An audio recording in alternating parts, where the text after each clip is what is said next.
Début ce matin des épreuves du baccalauréat session 2014 à Niamey, c'est la ministre des Enseignements secondaires, accompagnée de son homologue des enseignements professionnels et techniques, qui a procédé à l'ouverture des enveloppes scellées contenant les épreuves du bac au centre du lycée Mariama et du lycée Issabiri. Compte rendu Abdrazak Amadou et Issoufou Suleiman. Très tôt ce matin, le ministre des Enseignements professionnels et techniques, Cheikh Boudaïna, accompagné de son homologue des enseignements secondaires, Mme Betty Aïchatou Habibou, du gouverneur de la région de Niamey, et plusieurs responsables en charge de l'éducation. Ils ont procédé au lancement des épreuves du baccalauréat session 2014 au centre du lycée Mariama, qui a constitué la première étape de cette visite. C'est l'occasion en tout cas de souhaiter bonne chance à ces candidats et aussi encourager les encadreurs pour que nous ayons en tout cas un examen propre. Donc le bac, comme vous le savez, c'est une transition. C'est un diplôme qui sanctionne la fin des études effectivement secondaires et qui ouvre l'accès à l'enseignement supérieur. Donc nous encourageons les enfants à être assidus et à obtenir ce diplôme qui va effectivement leur permettre d'orienter leurs études. La deuxième étape de la visite est le lycée Issabiri, où se déroule le bac professionnel. Ils sont ici au total 625 candidats à se présenter. La particularité cette année est la création de 6 nouvelles séries à l'initiative des autorités de la 7e République pour répondre aux besoins de l'économie nigérienne. Il faut avoir des compétences dans un pays. Il faut qu'il y ait des gens qui sachent travailler. Nous avons des mines, nous avons du pétrole. Il faut qu'il y ait des gens, il faut qu'il y ait des jeunes gens qui puissent travailler à la SORAS, qui puissent travailler dans les mines, dans le bâtiment. Donc c'est dans ce sens, c'est pour répondre aux besoins de l'économie que nous avons créé, que nous avons augmenté le nombre de lycées d'enseignement technique et professionnel. Ce sont 30 454 candidats qui composeront dans 80 centres dans l'ensemble du pays, dont 12 142 candidats à Niamey répartis dans 32 centres. Il explique qu'à souhaiter bonne chance aux candidats. Le président du Conseil économique, social et culturel, Moussa Moumouni Jamakoy, a entamé ce jour 1er juillet 2014 une visite de travail à Libreville au Gabon à l'invitation du président du Conseil économique et social de la République gabonaise, Paul Biogamba. Ce déplacement permettra non seulement au président des deux institutions de s'entretenir sur des sujets d'intérêt commun, mais aussi et surtout d'identifier de nombreux domaines de coopération entre le CESOC du Niger et le CES du Gabon. À cet égard, il est prévu notamment la signature d'un important protocole d'accord entre le CESOC du Niger et le CES du Gabon. L'objectif visé étant essentiellement de favoriser les échanges d'expériences et le développement des relations entre les experts des deux institutions. Le président du CESOC est accompagné dans ce déplacement de Youssoufa Ahmadou Tidjani, secrétaire général de l'institution. Et puis, les membres du Conseil supérieur de la communication ont appris avec consternation le décès survenu le samedi 28 juin 2014 à Niamey de Daouda Diallo, journaliste à la retraite. L'intéressé a siégé au Conseil supérieur de la communication en qualité de président pendant les mandatures ci-après. La deuxième mandature du Conseil d'octobre 1994 à décembre 1998. La troisième mandature de décembre 1998 à avril 1999. La cinquième mandature de février 2007 à novembre 2009. La sixième mandature de novembre 2009 à février 2010. Journaliste professionnel, chevronné et très rigoureux, il a été un pionnier de la régulation des médias dans notre pays et en Afrique. Son décès est une grande perte, bien sûr, pour notre pays qu'il a servi avec tant de dévouement, mais aussi pour les régulateurs africains réunis au sein de notre réseau commun, le RIARC, dont il fut l'un des pères fondateurs. En cette douloureuse circonstance, le président du Conseil supérieur de la communication, au nom des membres du Conseil et de l'ensemble du personnel de l'institution, présente ses condoléances les plus attristées à la famille du défunt et à la grande famille de la presse si profondément éplorée. Que son âme repose en paix. Amen. Cérémonie de remise des attestations hier de l'après-midi à 30 jeunes ayant reçu une formation de dans la technique de conduite des engins de terrassement. Cette cérémonie a été co-présidée par le ministre de l'Équipement et son homologue des enseignements professionnels et techniques. Compte rendu, Hamsat Mohamedou et Hamal Seyni. Ils sont au total 30 jeunes venus des différentes régions du pays à recevoir leur attestation après 3 mois de formation en conduite d'engins de terrassement au Centre de perfectionnement des travaux publics. Financé par le Fonds d'appui à la formation professionnelle continue et à l'apprentissage FAFCA, cette formation vise à initier les jeunes sans qualification à l'utilisation de ces machines. Nous voici aujourd'hui réunis pour la cérémonie de fin de formation de conducteurs d'engins de terrassement. Cette formation a concerné 30 personnes, 10 conducteurs de bulles, 10 conducteurs de chargeuses et 10 autres de niveleuses. À travers le financement de cette formation, le FAPCA entend apporter sa contribution dans la lutte contre le chômage des jeunes au Niger.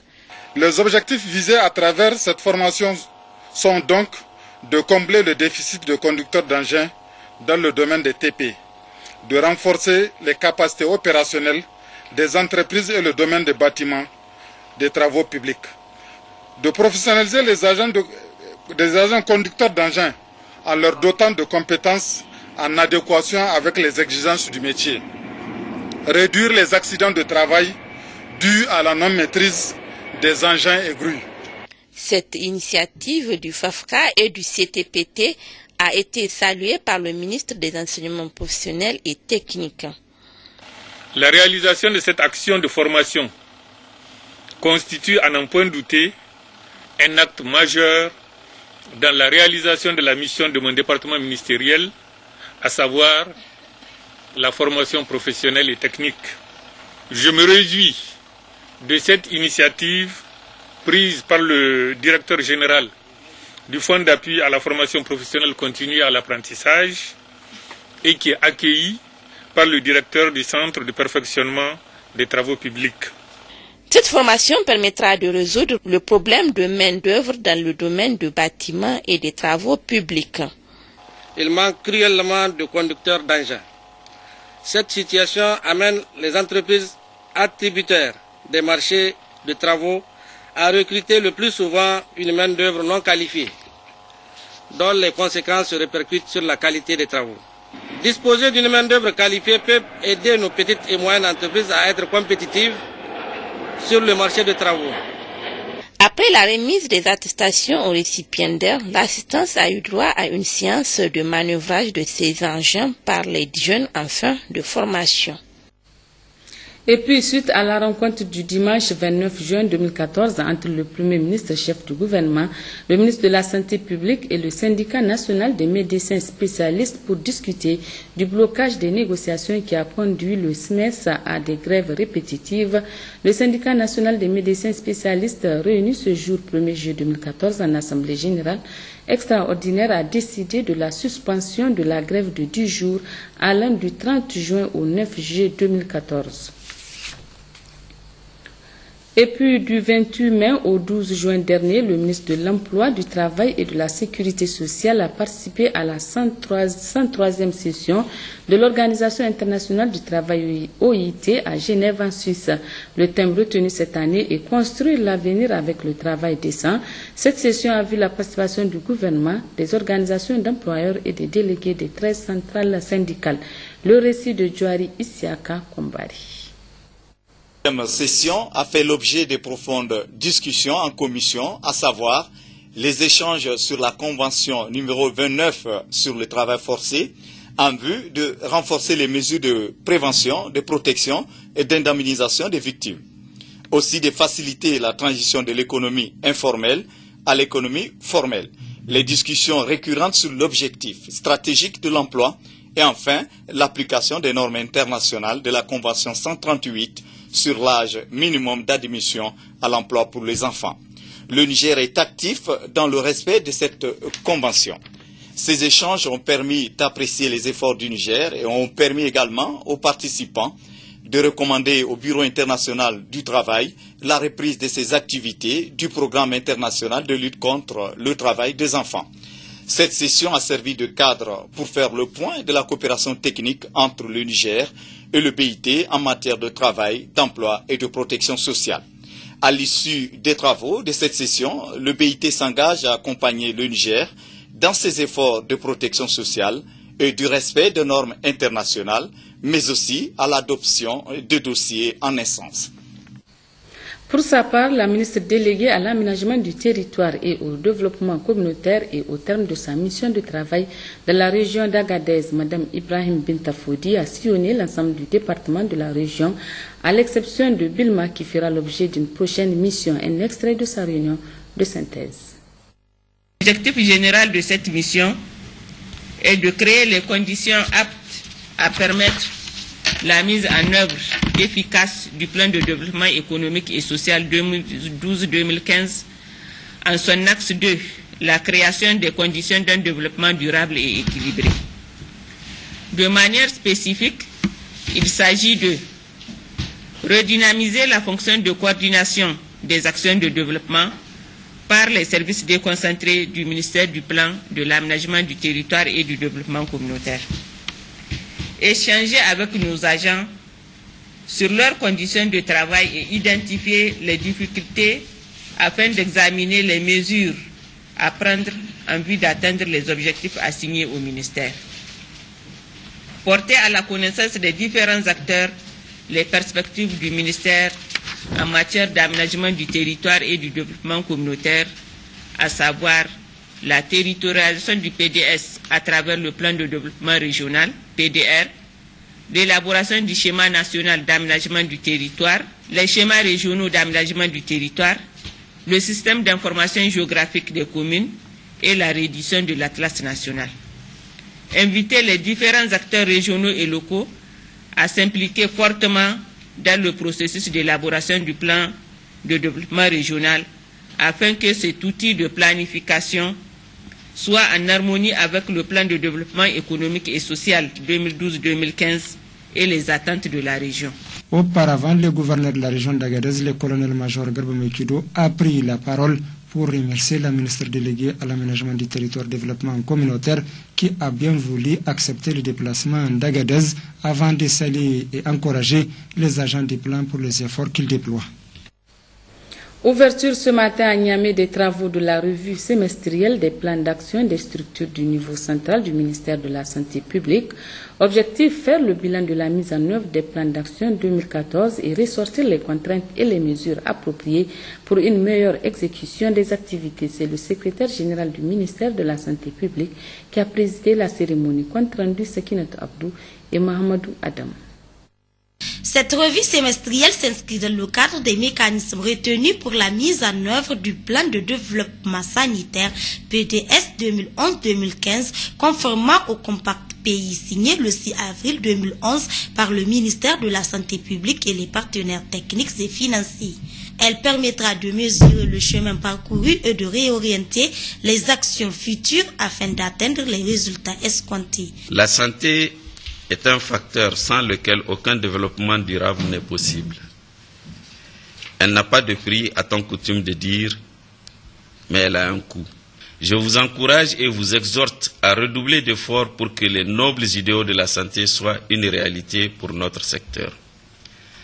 La santé de l'ensemble des populations nigériennes reste et demeure une des premières priorités des autorités de la 7e République. Le chef de file du secteur de la santé a, au nom des partenaires techniques et financiers, rassuré le ministère de la Santé de son engagement à œuvrer pour les actions en matière de santé. Vous pouvez compter sur l'ensemble des partenaires techniques et financiers pour non seulement un accompagnement technique, mais aussi pour tout le support financier qu'ils peuvent apporter au programme de développement sanitaire. Cette rencontre financée par le projet d'appui institutionnel à la mise en œuvre du plan de développement sanitaire permettra de faire l'évaluation de l'exécution des plans d'action du premier semestre 2014. Carême et santé à présent, ils sont importants en matière de santé, nutrition, les fruits et les légumes. Notre volet reportage d'aujourd'hui s'est intéressé à leurs vertus sur l'organisme. Un accent a été également mis sur la façon de les consommer, surtout par ces temps de jeûne. Jocelyne Amoussou et Issoufou Nomaou. Incontournables en matière de santé et nutrition, les fruits et légumes renferment un nombre incalculable de nutriments. Riche en vitamines du groupe A, B, C, K, en potassium et magnésium pour ne citer que cela, sa première importance réside cependant dans les fibres alimentaires qu'elle renferme. Ces fibres alimentaires vont permettre justement de faciliter la digestion et permettre d'éviter le principal inconfort qu'on rencontre pendant le mois de carême, c'est-à-dire les constipations, les troubles digestifs. Donc la deuxième chose que les fruits et légumes vont apporter, c'est également l'eau. La troisième chose pour laquelle il faut consommer ces fruits et légumes, ce sont les vitamines et les sels minéraux. Parce que l'organisme qui jeûne est soumis à un stress. Et pour éliminer ce stress, la meilleure chose justement, c'est de consommer les aliments anti-stress. Selon les nutritionnistes et diététiciens, les fruits et légumes auraient également un effet protecteur sur les maladies cardiovasculaires telles l'hypertension artérielle et le diabète si à faible teneur en glucides. Ils s'illustrent également en bien dans la prévention de certains cancers, notamment de l'œsophage, de l'estomac, du rectum entre autres. Toutefois, certains moments sont déconseillés pour la consommation des fruits et légumes. La disposition qu'il faut prendre, c'est d'éviter de consommer ces fruits et légumes au moment de se coucher, 1 heure avant de se coucher, parce que cela peut perturber le sommeil. Et c'est ce qui fait que souvent, au fil du temps, nous avons ces sensations de fatigue. La fatigue va s'accumuler et qui fait qu'entre le 10e et le 15e jour, généralement, on est souvent très fatigué, on a des vertiges. Au moins 5 fruits et légumes par jour, c'est ce qui est recommandé en matière de nutrition, tout en tenant cependant compte de l'organisme qui rejette parfois certains fruits et légumes en manifestant des allergies. Merci Jocelyne pour ce reportage. Le directeur de cabinet du ministère des Enseignements professionnels et techniques, Abdou Boucher, a entrepris dans la région de Dosso une mission de suivi de construction d'infrastructures scolaires avant de procéder à Douchi au lancement des examens du baccalauréat 2014. Compte rendu Ousmane Abdou et Habibou Bakou. Cette mission dans la région de Dosso a pour objectif de constater l'état d'avancement des travaux de construction d'infrastructures scolaires dans les centres de formation au développement communautaire prévus dans toutes les communes. À Guéchémé, le directeur de cabinet du ministre des Enseignements professionnels et techniques, M. Abdoulabo Boucher, qu'accompagne les cadres centraux et régionaux des enseignements professionnels, a visité le chantier de construction du CFDC confié à l'entreprise Mani Alhou pour 25 millions de francs CFA sur le budget national. Les techniciens ont constaté plusieurs défauts qui demandent la reprise du bâtiment et un délai d'1 semaine a été donné pour ce faire, faute de quoi le chantier sera purement et simplement résilié. À Douméga, les travaux du CFDC de 400 millions financés par Niche 17, confiés à l'entreprise GSI, ont accusé un léger retard. Ce centre comporte un bloc administratif, 2 salles de classe, un atelier industrie, un atelier bâtiment, un atelier économie familiale et un atelier agro-silvo-pastoral. Enfin, à Tibiri, le chantier qui est en arrêt depuis plus d'1 mois risque d'être résilié également. M. Abdoulabo Boucher s'est réjoui de constater que dans la région de Dosso, 33 communes sur les 43 ont été dotées de CFDC et les 10 autres le seront d'ici septembre. Des mesures adéquates seront prises pour les entreprises qui traînent les pas. À Douchi, le directeur de cabinet du ministre des Enseignements professionnels et techniques a procédé ce mardi au lancement des épreuves du bac 2014. Ils sont 218 candidats pour la série A, 266 pour la série D. Pour le bac technologique, ils sont 57 candidats, dont 13 filles réparties dans les filières de génie civil et gestion commerciale. M. Abdoulabo Boucher et le préfet du département de Douchi, Rissa Ahmoudou, ont, au nom des ministres en charge de l'éducation, prodigué de sages conseils aux candidats. Dosso toujours, inauguration du centre de formation en développement communautaire de Karakara, financé par la coopération suisse à travers Suisse Contact pour un montant de 110 millions de francs CFA. La cérémonie a été présidée par le ministre de l'Enseignement technique et professionnel en présence du préfet du département de Djoundjou. Retrouvons Ousmane Abdou et Habib Bakou. Le centre de formation en développement communautaire de Karakara, composé de 3 blocs d'ateliers, un hangar, 2 blocs latrines et un mur de clôture sur 2 hectares a été construit et équipé sur financement de la coopération suisse à travers Suisse Contact dans son programme d'appui à la formation professionnelle au Niger, FOPROR, pour un montant de 70 millions de francs CFA. Ce centre va accueillir plus de 150 jeunes déscolarisés et non scolarisés pour une formation en économie familiale, mécanique rurale et menuiserie bois. Au cours de la cérémonie d'inauguration de ce centre, plusieurs orateurs se sont succédés. Le représentant des parents d'élèves, le chef de canton par intérim, le maire, le préfet du département de Djoundjou, qui ont tous mis l'accent sur la réinsertion des jeunes, l'importance de ce centre et son entretien. Le coordinateur Suisse Contact a lui parlé des objectifs visés à travers cet appui. L'objectif visé est surtout de rendre la formation professionnelle accessible aux jeunes déscolarisés et non scolarisés ici du milieu rural et en même temps améliorer donc la qualité de cette formation-là. Et nous avons prévu d'appuyer 6 CFDC entre Dosso et Maradi. Le directeur de cabinet du ministre des Enseignements professionnels et techniques, M. Abdoulabo Boucher, a lui salué les efforts de Suisse Contact pour cet appui qui cadre avec les objectifs de la 7e République pour que toutes les communes soient dotées de centres de formation professionnelle. Il a lancé un appel aux populations de s'approprier ce joyau. Abdoulabo Boucher a transmis aux partenaires les remerciements et encouragements du président de la République, chef de l'État Elhadji Issoufou Mahamadou, avant de procéder à la remise des clés et la remise des diplômes aux 13 chefs d'atelier formés en perfectionnement mécanique auto. Ouverture ce matin à Dosso d'un atelier de concertation société civile, État et élus locaux de la région de Dosso. C'est le gouverneur Seydou Ali Zato qui a présidé la cérémonie. Les précisions avec Issa Saleh et Mor Abdou. Après l'intervention du régisseur du programme d'appui à la société civile, PASOK phase 2, qui n'a pas manqué de tracer les grandes lignes directrices du dit programme, au gouverneur de la région de Dosso, M. Seydou Zato Ali, entouré pour la circonstance de ses plus proches collaborateurs régionaux départementaux en présence du deuxième vice-président du conseil régional, M. Issa Hadabi, de souligner qu'à travers l'organisation du présent atelier, le PASOK phase 2 entend contribuer à la réflexion sur le rôle de la société civile dans l'élaboration et la mise en œuvre des politiques publiques, dont l'objectif essentiel est de faciliter les conditions de création d'espaces au niveau de la région où les organisations de la société civile OSC pourraient efficacement et valablement participer aux politiques de développement. Les interventions du programme d'appui à la société civile dans la région de Dosso couvrent des domaines riches que variés, à savoir le renforcement des capacités, la réalisation d'infrastructures socio-économiques, le lobbying, la gouvernance, les droits humains, l'information et la sensibilisation des communautés.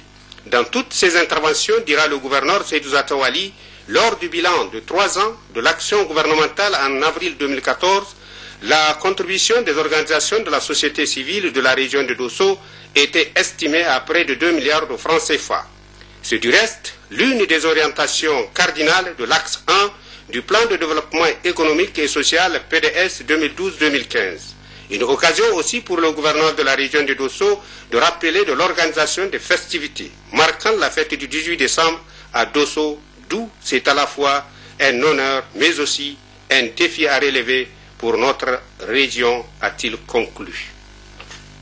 Le directeur de cabinet de la ministre de la Population, de la Promotion de la Femme et de la Protection de l'Enfant a procédé à Maradi à la remise d'une vingtaine de moulins à grains et d'idées décortiqueuses destinées aux unions des coopératives des femmes de la région.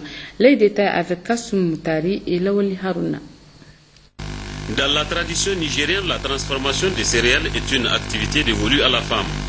Malheureusement, cette activité quotidienne fait perdre à la femme beaucoup d'énergie et du temps qu'elle aurait pu utiliser à d'autres fins, notamment les formations et les activités génératrices de revenus. En outre, cette transformation laborieuse des céréales faite manuellement porte atteinte à la santé de la mère et de l'enfant. C'est pourquoi devait préciser le directeur de cabinet du ministère de la Population, Dr Ali Daouda, en dotant ces différentes unions de coopératives féminines et dites décortiqueuses et de 20 moulins à grains pour une valeur totale de 105 398 550 francs CFA sur fonds propres de l'État Les objectifs visés par le ministère de la Population, de la promotion de la femme et de la protection de l'enfant sont principalement d'alléger les tâches domestiques des femmes, dégager un gain de temps permettant aux femmes de s'adonner aux activités génératrices de revenus, accroître le pouvoir économique des femmes et renforcer leurs capacités à travers la formation et l'information, entre autres. Auparavant, le gouverneur de la région, Abdou Maman, et le président du conseil régional, Patebala,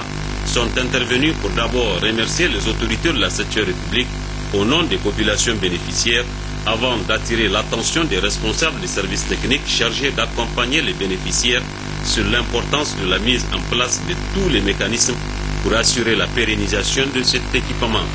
À cet effet, l'élaboration d'une note technique qui donne des indications sur le mode de gestion s'avère nécessaire pour une gestion efficace et efficiente de ces machines.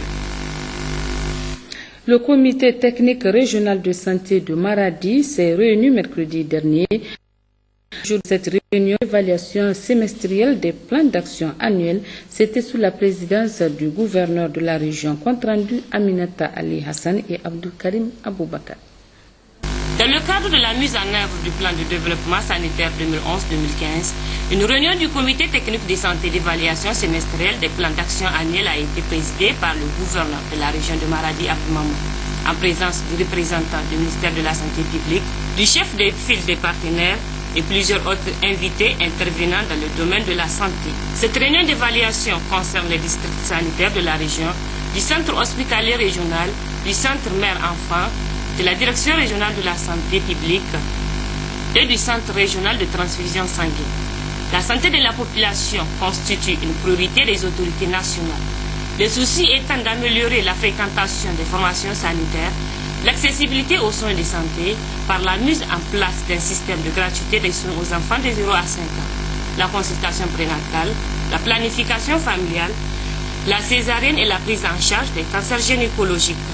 Comme vous le savez, la santé de nos populations constitue une priorité des autorités de la 7e République, au premier rang desquelles son Excellence, M. Issoufou Mamadou, président de la République, chef de l'État, à travers le souci constant d'améliorer la fréquentation de l'information sanitaire. Aujourd'hui, plus que jamais, je n'en doute point de la qualité et de la fiabilité des résultats qui découleront de vos travaux et qui, sans nul doute, incluant les questions afférentes à la santé des populations de la région de Maradi. Les objectifs assignés à cette réunion sont évaluer les recommandations issues de la réunion annuelle d'évaluation des plans d'action annuels tenue en décembre 2013, de présenter et discuter les résultats des évaluations à mi-parcours de la mise en œuvre des plans d'action annuels 2014, apprécier l'évaluation des indicateurs du guide de suivi évaluation du PDS 2011-2015 et formuler des recommandations. Il faut noter que c'est le président du conseil régional Patebala qui a présidé la clôture des travaux de la réunion qui a duré 2 jours. Ouverture à Tillabéri vendredi dernier de la première réunion semestrielle 2014 du comité technique régional de santé. C'est le deuxième vice-président du conseil régional de Tillabéri, président du comité qui a présidé la cérémonie. Compte rendu Bada Salamatou et Amadou Ibrahim. Cette réunion qui a regroupé l'ensemble des prestataires de la santé de la région de Tillabéri, les secrétaires généraux des préfectures, les chefs coutumiers, projets ONG et associations s'inscrit dans le cadre des rencontres périodiques de concertation et d'échange avec tous les partenaires intervenant dans le secteur et dont l'objectif général est de valider l'évaluation à mi-parcours de la mise en œuvre des plans d'action annuels 2014 des différentes structures de la région. En ouvrant les travaux, le deuxième vice-président du conseil régional, président du dit comité, a salué la présence massive de tous les acteurs à cette rencontre, ce qui dénote de l'intérêt tout particulier qu'ils accordent aux questions de l'amélioration des conditions de vie des populations. Yandé Soumaïla s'est réjoui de la tenue de cette rencontre devant statuer sur la première revue semestrielle de la mise en œuvre du plan de développement sanitaire 2011-2015 et qui aura permis d'apprécier le niveau de performance des indicateurs de suivi du plan de développement sanitaire au titre du premier trimestre 2014 niveau région et au mieux formuler formulé des recommandations suite aux difficultés rencontrées au cours du premier semestre 2014. Il a par ailleurs ajouté que malgré les multiples efforts déployés par l'État et ses partenaires afin d'assurer aux voyantes populations des conditions de vie acceptables, beaucoup reste à faire car des milliers de femmes et d'enfants perdent leur vie suite aux complications liées à la grossesse, à l'accouchement et à d'autres causes évitables. Le deuxième vice-président du conseil régional a donc demandé aux participants d'accorder une attention soutenue aux exposés de cette rencontre afin d'aboutir à un outil stratégique. Restons encore à Tillabéri où un forum sur la coexistence pacifique entre les acteurs du monde rural s'est tenu vendredi dernier au village de Tikal dans le département de Filengue. Étaient présents plusieurs acteurs des communes de Filengue, de Kourfei, d'Abala Centre et de Sanam. C'est le préfet du département de Filengue qui a présidé la cérémonie. Le commentaire de Zakari Maman. Placé sous le thème internalisation des textes réglementant la circulation du bétail et droit au pâturage pour une cohabitation pacifique et organisé par le projet Appui à la préservation de la paix et de la sécurité à travers la création d'opportunités d'emploi pour les jeunes et femmes urbains et ruraux, ce forum qui a regroupé plusieurs acteurs a été le cadre idéal d'échange et de partage entre ces derniers, mais aussi il aura permis de réfléchir sur les actions à entreprendre pour créer les conditions d'une exploitation rationnelle et durable des ressources naturelles disponibles. D'autre part, il contribuera à l'instauration d'un climat de paix et de quiétude pour la bonne marche des activités rurales. Procédant à l'ouverture du forum, le préfet du département de Filengue a tout d'abord salué cette initiative du projet.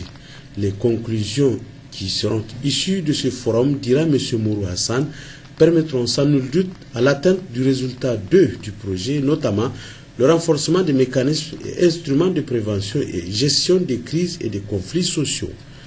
Intervenant quant à elle auparavant, le chef du projet, Mme Bilkassoum Salamatou, a saisi l'occasion pour succinctement présenter le projet. Financé par l'Union européenne à travers Oxfam, le projet Appui à la préservation de la paix et de la sécurité à travers la création d'opportunités d'emploi pour les jeunes et femmes urbains et ruraux est mis en œuvre par AREN, l'association pour la redynamisation de l'élevage au Niger. Mme Bilkassoum Salamatou a également rappelé que le projet s'inscrit dans le cadre d'un programme plus large dénommé Instrument de stabilité dans la lancée de la stratégie de l'Union européenne pour la sécurité et le développement au Sahel et s'intègre, a-t-elle fait remarquer, dans les politiques et stratégies nationales de développement telles que le PDES et l'initiative 3N. Elle a par ailleurs souligné que la gestion des ressources naturelles et pastorales au Niger constitue une préoccupation majeure pour la réalisation des activités rurales. Le gouverneur de la région de Tawa était hier dans les départements de Keita, Bouza et Ilela. Objectif, visiter les réalisations effectuées ou en cours du projet de mobilisation des eaux pour le renforcement de la sécurité alimentaire de Maradi, Tawa et Zender. Le reportage est signé Absat Aboubakar et Lawali Sini. En Gualdenia, un village de la commune rurale de Allakaï, c'est dans le département de Bouza, a constitué la première étape de cette série de visites entreprises par le gouverneur de Tawa pour constater de lui-même les réalisations effectuées et celles en cours du projet mobilisation des eaux pour le renforcement de la sécurité alimentaire Maradi, Tawa, Zender, PMRSA, MTZ de la région de Tawa.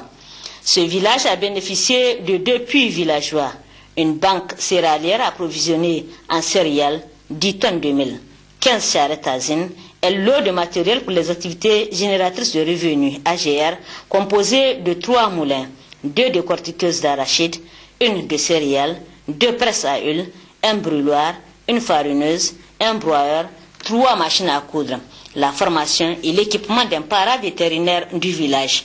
De retour, la délégation s'est arrêtée à Assouge, toujours dans le département de Bouza, pour constater l'état d'avancement des travaux d'une mini-AEP multi-village qui desservira les villages de Guidan-Illo, Assouge et Gourgoutoullou, financés par le budget national à hauteur de 232 213 702 francs CFA. Toutes taxes comprises, les travaux sont au stade finition pour les équipements de surface. À Zangor Kouzum, un village de la commune rurale de Barguichiri, département de Lila, la délégation a visité un seuil d'épandage réhabilité par le PMRSA pour un coût global de 103 millions de francs CFA. Il est exploité par 6 villages environnants. Des moulins ont été installés et très bientôt 20 puits maraîchers verront le jour. À route pour Karaye, où 30 puits maraîchers sont en train d'être foncés, Barmou Salifou a visité un puits villageois à Moujia, qui a d'ailleurs ramené le sourire aux lèvres des villageois qui souffraient de l'insuffisance de cette denrée rare qu'est l'eau, source de vie, a-t-on coutume de dire. Bénéficiaires qui n'ont pas manqué de dire merci au PMRSA. Quant au gouverneur, il a à chaque étape, au nom des populations de la région, des bénéficiaires et des autorités nigériennes, remercié le PMRSA pour toutes ces activités multiples et multiformes qui cadrent parfaitement avec l'initiative 3N du président de la République, chef de l'État, son Excellence Issoufou Mahamadou. PMRSA, MTZ, il est important de le souligner, intervient dans 8 communes reparties dans 6 départements de la région, à savoir Bouza, Malbaza, Tawa, Brnoukouani, Madawa et Illela. Pour cette phase, selon le coordinateur régional Alassane Mahamadou, c'est la coquette somme de 154 millions de francs CFA qui a été injectée, ce qui a permis d'intervenir sur 10 sites de la région. Ainsi, 35 puits maraîchers neufs ont été foncés, 25 réhabilités, 70 forages et 199 motopompes achetées.